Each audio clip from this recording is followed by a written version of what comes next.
എന്ത് ന്യായം കാണിക്കുന്നത്?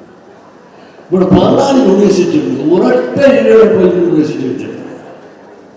അവിടെയാണ് ഈ കൊടി ചതിവ് ചെയ്തപ്പോൾ അത് ഞാൻ സൂചിപ്പിച്ചപ്പോൾ എന്നെ ഏറ്റവും ഉടനാത്തനായിട്ട് മുസ്ലിം സമുദായത്തിൽ എല്ലാവരും കടന്നാക്രമിക്കില്ലേ ദിവസം നിർത്തി. ഇവിടെ 9 MP നോമിനേറ്റ് സർക്കാർ ഇടതും പാലത്തിലേക്ക്. ഇവരൊക്കെ ചെയ്തിട്ട് ഒരൊറ്റ പിന്നോക്കക്കാരനില്ല. തെരഞ്ഞെടുപ്പിലൂടെ വന്നതാകട്ടെ 9 MLA പോയിട്ട് 5 മുസ്ലിം, 2 ക്രിസ്ത്യാനി, 2 നായർ. അപ്പോൾ ഇവര് എന്ത് നീതിയാണ് കാണിച്ചത്? ശരിയായില്ല. ഒരു വിനിയോഗക്കാരനെ പട്ടികജാതിക്കാരനെ മഹാഭൂരിപക്ഷമുള്ളൊരു ഭാഗം അവർക്കൊരു പരിഗണന കൊടുത്തില്ല എന്ന് പറയുമ്പോഴും ഇടക്കായ ആളിളകില്ലേ? ക്രിസ്ത്യാനി കൊണ്ടില്ല, മുസ്ലിങ്ങളെല്ലാം ഇളകി. അവരെല്ലാം എനിക്കെതിരായിട്ട് നവോത്ഥാന മൂല്യ സംരക്ഷണ സമിതി എന്ന് ഞാൻ രാജിവെക്കണം. എടാ, വീടപ്പന്മാരാരുമല്ല എന്നെ കൊണ്ട് അവിടെ ഇരുത്തിയത്. ഇരുത്തിയും പറയുന്നില്ല ഞാൻ പോകേണ്ട കാര്യമുള്ളത്, പോടാമില്ലെന്ന് ഞാൻ പറഞ്ഞു. ഇവര് പറയുമ്പോൾ ഞാൻ രാജിവെക്കാനും അവിടെ കയറിയിരിക്കാനാണ് ഇവരെല്ലാം എന്നെ അവിടെ ഇരുത്തിയത്. അവർ രാജിവെച്ചിരിക്കുന്നത് രാജിവെച്ച് എന്നെ വിളിക്കോട്ടെ, ഞാൻ പറഞ്ഞത് തെറ്റല്ല. ഈ ഒരാളെ 20 എടുക്കണ്ടേ 9 പേര്? അത് ഇവര് മാത്രം ചാടിക്കുന്നതിന്.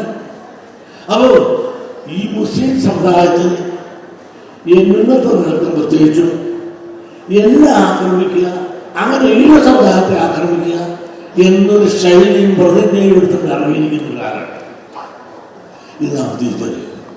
ഇതൊരു അപകടകരമായ ഒന്നാണ്.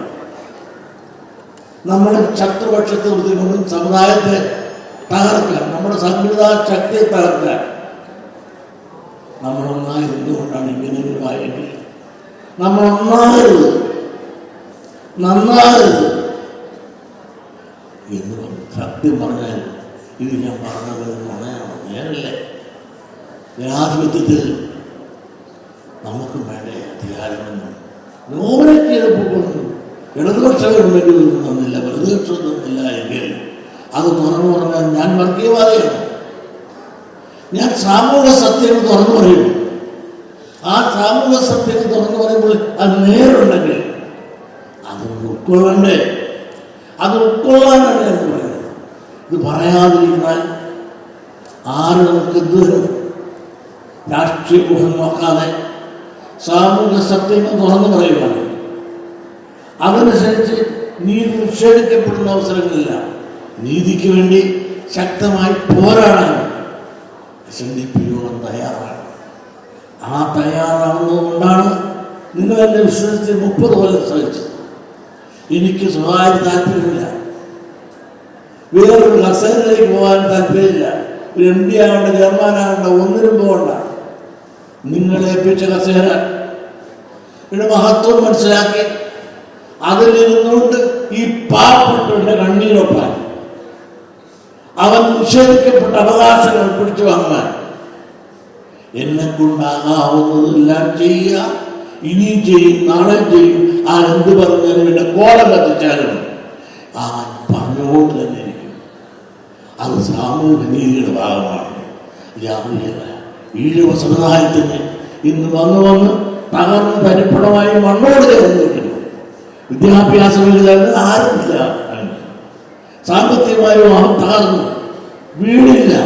ഇതിനെല്ലാം പരിഹാരം ഉണ്ടാക്കി തരേണ്ട ഗവൺമെന്റുകൾ, സംഘടിത മതശക്തികളും സർവശക്തികളും ഇന്ന് അവരുടെ ഭരണത്തിന് പിടിമുറുക്കി അവർ പറയുന്നതെല്ലാം ചെയ്തു കൊടുക്കാൻ, അവർ വോട്ട് ബാങ്കുകളാൽ നിന്നുകൊണ്ട് ഈ പിന്നോക്ക അഗസ്യ വർഗങ്ങളെ ചവിട്ടിത്താത്തുന്ന ഈ അവസ്ഥയിൽ നിന്ന് മോചനം അനിവാര്യമാണ്.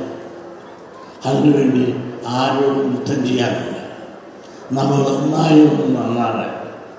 ഈ എഴുപത്തി പറ്റ ഈഴവനാണെന്ന് പറയാൻ അഭിമാനത്തോടത്തോടുകൂടി പ്രവർത്തിച്ച് മുമ്പോട്ട് പോകുവാൻ നിങ്ങൾ തയ്യാറാണെന്ന്, നിങ്ങൾക്ക് വേണ്ടി ഏതളവില് എനിക്ക് വേറൊരു കസേരയിൽ മോഹമില്ല. നിങ്ങളേൽപ്പിച്ച കസേരയിൽ വെള്ളം ചേർക്കാതെ ആ കസേരയുടെ മഹത്വം വൃത്തിയായി മനസ്സിലാക്കിക്കൊണ്ട് പ്രവർത്തിക്കുക മരണം വരെ എന്നുള്ളതാണ് എൻ്റെ രാഷ്ട്രം